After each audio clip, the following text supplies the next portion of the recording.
बिस्मिल्लाहिर्रहमानिर्रहीम अस्सलामुअलैकुम स्टूडेंट्स, आज हम एक अनदर इम्पॉर्टेंट टॉपिक को डिस्कस करते हैं और ये टॉपिक है प्लाज्मोलाइसिस एंड डी प्लाज्मोलाइसिस के प्लाज्मोलाइसिस और डी प्लाज्मोलाइसिस कैसे कहते हैं। सो स्टार्ट करते हैं प्लाज्मोलाइसिस को। सो प्लाज्मोलाइसिस को हम इस डायग्रामेटिकल स्ट्रक्चर के ज़रिए डिस्कस करते हैं। सो ये जो स्ट्रक्चर है ये प्लांट सेल का स्ट्रक्चर है। ये किस चीज़ का स्ट्रक्चर है? ये प्लांट सेल का स्ट्रक्चर है। अब प्लांट सेल के इस स्ट्रक्चर में ये वाला जो पार्ट है, ये जो आउटर मोस्ट कवरिंग है जिसको मैंने रेड कलर से रिप्रेजेंट्स किया है, ये इस प्लांट सेल का सेल वॉल है। सेल वॉल के नीचे ये जो मेम्ब्रेन्स मौजूद है ये इस प्लांट सेल का सेल मेम्ब्रेन्स है। इसके साथ साथ स्टूडेंट्स सेल्स के अंदर ये वाला जो रीजन्स मौजूद है ये जो है ना इस प्लांट सेल का साइटोप्लाज्म्स है। अब प्लांट सेल के साइटोप्लाज्म्स में ये वाला जो ऑर्गेनेल्स है ये जो है ना इस प्लांट सेल्स का न्यूक्लियस है और ये वाला जो ऑर्गेनेल्स है ये इस प्लांट सेल का सिंगल लार्ज सेंट्रल वैक्यूल है। अब स्टूडेंट जब हम इस प्लांट सेल्स को उठा लेते हैं और इस प्लांट सेल्स को हम हाइपरटोनिक सोल्यूशन में रख लेते हैं।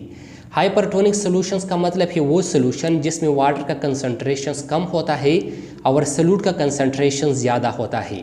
मतलब जिसमें वाटर कम होता है और सॉल्यूट यानी साल्ट वगैरह ज़्यादा होता है, सो ऐसे सोल्यूशन को हाइपरटोनिक सोल्यूशंस कहते हैं। तो स्टूडेंट जब हम एक प्लांट सेल्स को उठा लेते हैं और इस प्लांट सेल्स को जो है ना हम हाइपरटोनिक सोल्यूशन में रख लेते हैं, मतलब इस सेल्स को जो है ना हम एक ऐसी सराउंडिंग में रख लेते हैं जहाँ पर जो है ना स्टूडेंट्स हाइपरटोनिक सोल्यूशन होता है। तो इस दौरान इस प्लांट सेल की सराउंडिंग में हाइपरटोनिक सोल्यूशन होता है और इस प्लांट सेल्स के अंदर जो है ना हाइपोटोनिक सोल्यूशन होता है। मतलब प्लांट सेल्स की सराउंडिंग में जो है ना वाटर का कंसंट्रेशन कम होता है और प्लांट सेल्स के अंदर जो है ना वाटर का कंसंट्रेशन ज़्यादा होता है। तो यहाँ पर जो है ना स्टूडेंट्स प्लांट सेल्स के अंदर कौन सा सोल्यूशन होता है? हाइपोटोनिक सोल्यूशन होता है और यहाँ पर जो H2O होता है ये जो है ना स्टूडेंट्स ज़्यादा होता है। अब स्टूडेंट्स प्रीवियस लेक्चर में ऑस्मोसिस में जो है ना हमने पढ़ा था कि वाटर ये हमेशा के लिए हाइपोटोनिक सोल्यूशन से हाइपरटोनिक सोल्यूशंस की तरफ मूवमेंट करते हैं। मतलब वाटर ये हमेशा के लिए रीजन्स ऑफ हायर कंसंट्रेशन से रीजन्स ऑफ लोअर कंसंट्रेशंस की तरफ मूवमेंट करते हैं।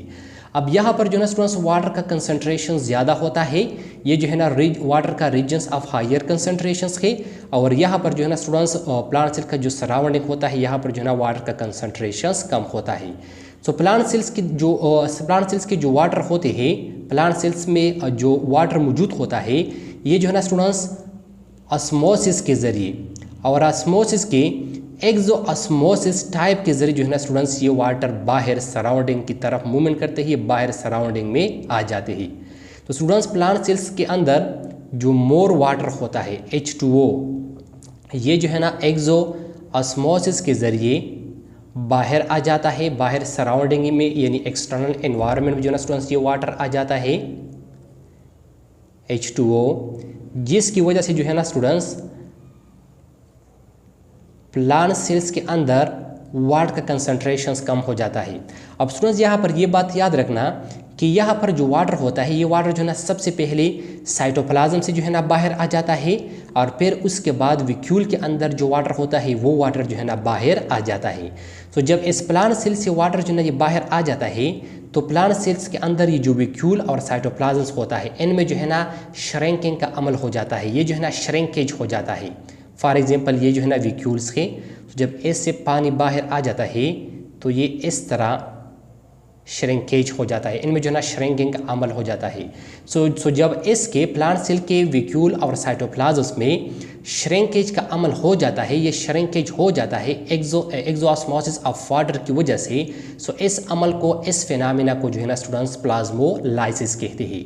तो स्टूडेंट जब प्लांट सेल के साइटोप्लाज्म से वाटर जो है ना वो बाहर आ जाता है, सो प्लांट सेल की साइटोप्लाज्म्स और इनकी वैक्यूल में श्रिंकिंग का अमल हो जाता है।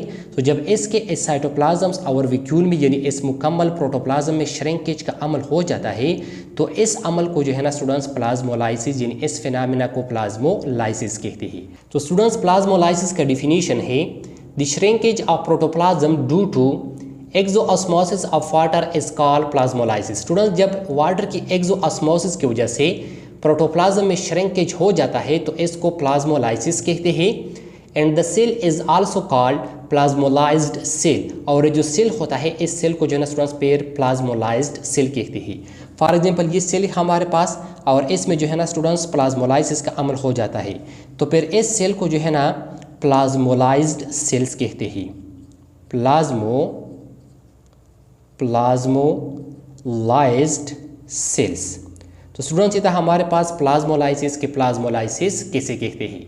अब स्टूडेंट्स आते हैं डी प्लाज्मोलाइसिस की तरफ। तो स्टूडेंट्स जो डी प्लाज्मोलाइसिस है ये प्लाज्मोलाइसिस का कम्प्लीटली अपोजिट है, ये प्लाज्मोलाइसिस का कम्प्लीटली उलट है। अब स्टूडेंट डी प्लाज्मोलाइसिस का डिफिनीशन है the return of plasmolysed cell to its original position is called deplasmolysis. Student जब प्लाज्मोलाइज्ड सेल जो है ना वो अपने ओरिजिनल पोजीशन में रिटर्न हो जाता है, मतलब वो जो है ना अपनी ओरिजिनल पोजीशन में आ जाता है, तो इस अमल को जो है ना स्टूडेंट्स डी प्लाज्मोलाइसिस कहते हैं। मिसाल के तौर पर ये सेल जो है ना स्टूडेंट्स ये हमारे पास प्लाज्मोलाइज्ड सेल है। तो जब हम इस प्लाज्मोलाइज्ड सेल्स को उठा लेते हैं और इसको जो है ना स्टूडेंट इसको जो है ना हम हाइपोटोनिक सोल्यूशन में रख लेते हैं। कौन से सोल्यूशन में?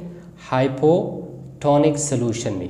मतलब एक ऐसे सोल्यूशन में इसको जो है ना हम रख लेते हैं जहाँ पर जो है ना मोर वाटर होता है, जहाँ पर वाटर का कंसंट्रेशन ज़्यादा होता है और सॉल्यूट का कंसंट्रेशन कम होता है। तो इस दौरान ये जो वाटर होता है ये वाटर जो है स्टूडेंट्स इस हाइपोटोनिक सोल्यूशन से हाइपरटोनिक सोल्यूशंस की तरफ मूवमेंट करते हैं। ये वाटर जो है स्टूडेंट्स इस बाहर सराउंडिंग से वापस जो है ना स्टूडेंट्स कहाँ पर जो है ना जाते हैं? इस प्लाज्मोलाइज्ड सेल्स के अंदर जो है ना स्टूडेंट्स एंडोऑस्मोसिस के जरिए जाते हैं। तो जब ये वाटर जो है ना स्टूडेंट्स एंडोऑस्मोसिस के जरिए इस प्लाज्मोलाइज्ड सेल्स के अंदर वापस जाते हैं, तो ये प्लाज्मोलाइज्ड सेल जो है ना स्टूडेंट्स अपने ये जो है ना वापस अपने ओरिजिनल पोजीशन में आ जाता है। इसमें जो है ना स्टूडेंट्स वापस टर्जिडिटी का अमल हो जाता है, ये सेल जो है ना स्टूडेंट्स वापस टर्जिड हो जाता है। और जब ये सेल जो है ना स्टूडेंट्स अपने ओरिजिनल पोजीशन में वापस आ जाता है, तो फिर इस अमल को जो है ना स्टूडेंट्स डी प्लाज्मोलाइसिस कहते हैं। तो स्टूडेंट्स डी प्लाज्मोलाइसिस का डिफिनीशन है कि जब एक प्लाज्मोलाइज्ड सेल वो अपने ओरिजिनल पोजीशन में वापस आ जाए तो इस अमल को जो है ना डी प्लाज्मोलाइसिस कहते हैं। तो स्टूडेंट्स ये था हमारे पास आज का लेक्चर प्लाज्मोलाइसिस और डी प्लाज्मोलाइसिस के प्लाज्मोलाइसिस और डी प्लाज्मोलाइसिस कैसे कहते हैं। आई होप आपको समझ आया होगा। इंशाल्लाह नेक्स्ट लेक्चर में मुलाकात होगी। Thank you, वस्सलाम।